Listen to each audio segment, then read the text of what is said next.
Doesn't seem to be much else going on, so I thought maybe I'd flap a little bit.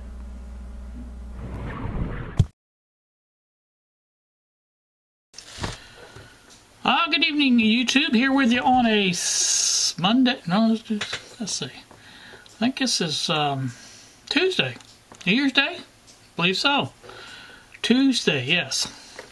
I'm here in the evening at 9 o'clock in the evening. I haven't done a thing the last couple of days. I mean, absolutely nothing. Sitting in front of the computer, watching videos, doing nothing, basically. I did stay up till midnight last night and watched the ball drop on, I think it was Earth Cam, which was not very exciting, but, you know, it is what it is. So, I am sitting here thinking, what in the world can I make a video on? And I have been playing with the dash cam of Bill's again. I know I can't hardly put this thing down. I was thinking about pretty seriously buying a LCD screen for it. I think I found one on I think it was Banggood or GearBest, one of the two.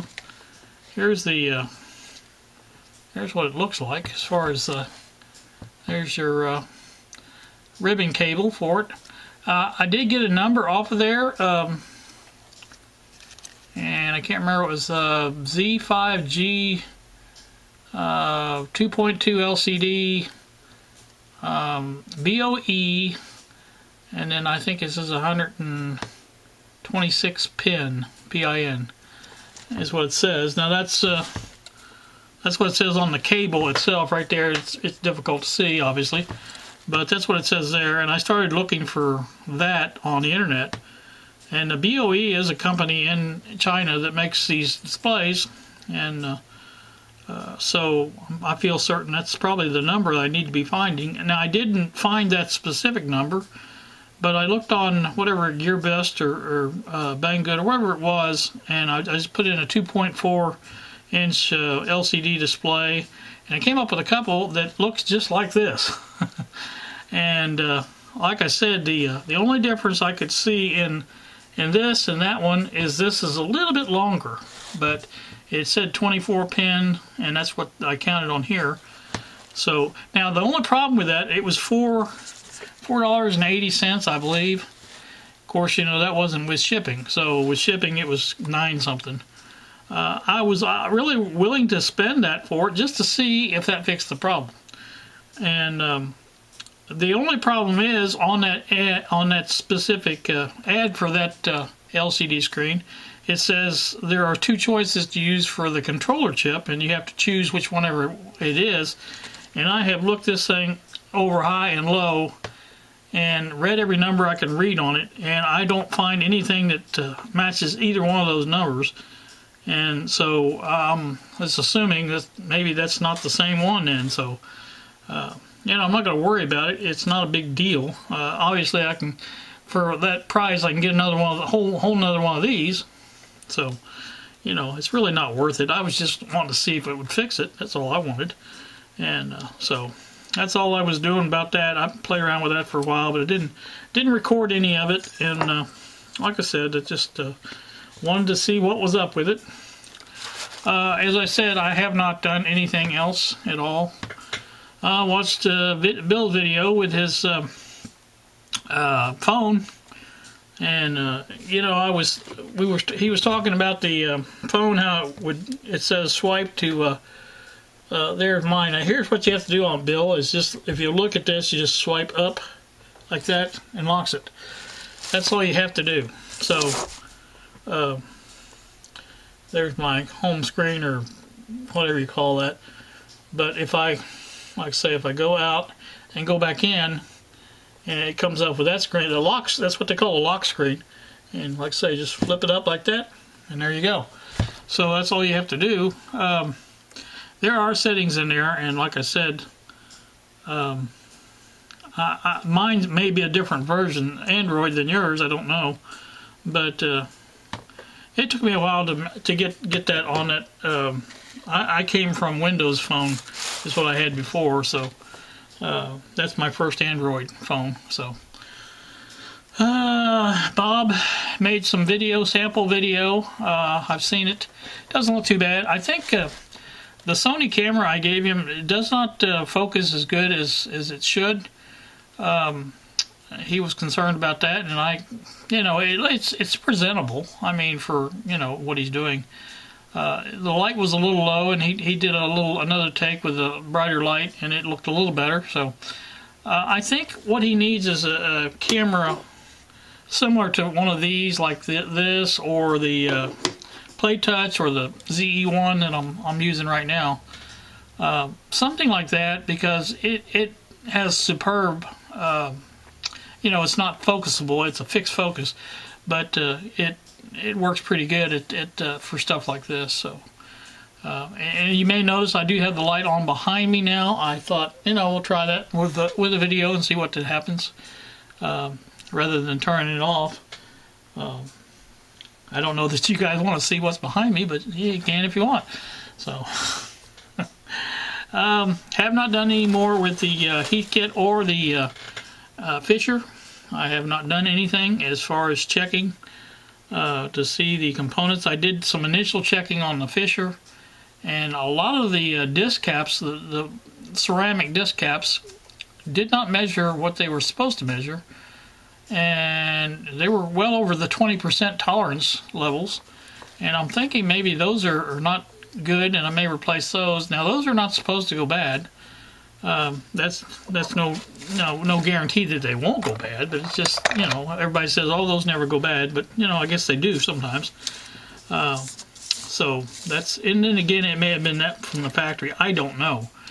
Back then their tolerance levels or their tolerance accuracy may not have been as easy to get together or whatever. I don't know. But just another thought about that. See, what else is going on? Took my car over to the garage today, and that's basically what it's called, the garage. Randy, my son-in-law, he come by and we took it over there real quick. It still leaks pretty bad as far as, that's one of the reasons I didn't drive it around here in town. It's the first time I started it up or did anything with it since he brought it home. And we noticed a big puddle under it when we left it there. So, hoping that gets fixed, and it's not going to cost me an arm and a leg. Then as soon as that happens, I noticed the front tire, the one that had the broken belt, is starting to leak, and it was a little low, and so I need to get some tires on that thing and get the oil changed and things like that.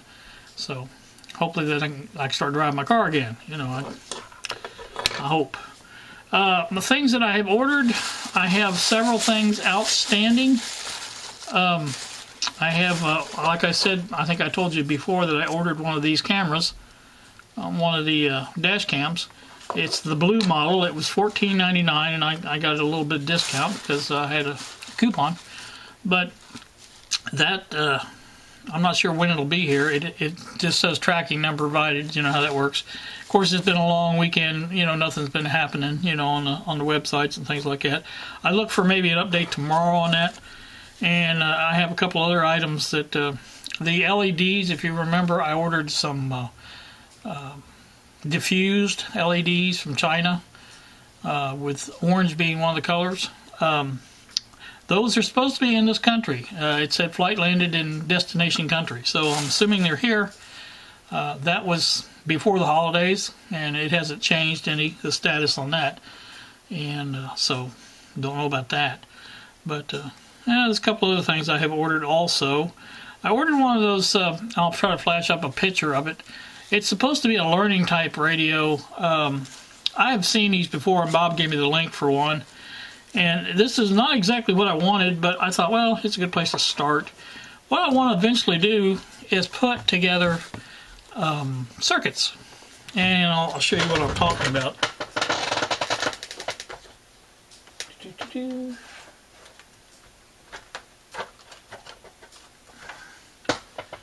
What I want to do is take solid state circuits and put them on these little circuit boards. And there will be one for the RF amp converter, oscillator, what do you want to call it, and that's all it will be, just those 2 items. And the next one will be the IF stages. Try to get 3 transformers in there. I think I can get 3 in there, and get those done, and that's all that's going to be. And then the next stage will be the converter first audio, and it will be just basically that, I shouldn't say converter, detector first audio is what I meant to say, and that will be on a board. And then the last one will be the final audio output. And I may or may not do a power supply, I don't know yet, but I want these for a specific purpose. I'm going to do some, and I've been wanting to do this, and you guys probably know I did some signal substitution troubleshooting videos way back when. That's basically what I want to do with this. I want to, if you know, it would be an easy way, and it doesn't matter about the tube radio or solid state or whatever it is, because it's going to be independently powered, and there will be no connection power wise to the other circuit. Just it'll be a capacitor or something like that to couple it. And I want to use these for, I basically want to see if it can be done. If I have a tuner, you know, with RF amp and an oscillator, and if I can tune in that and just hook it to a IF section of another radio and actually tune in stations, I think that would be kind of neat.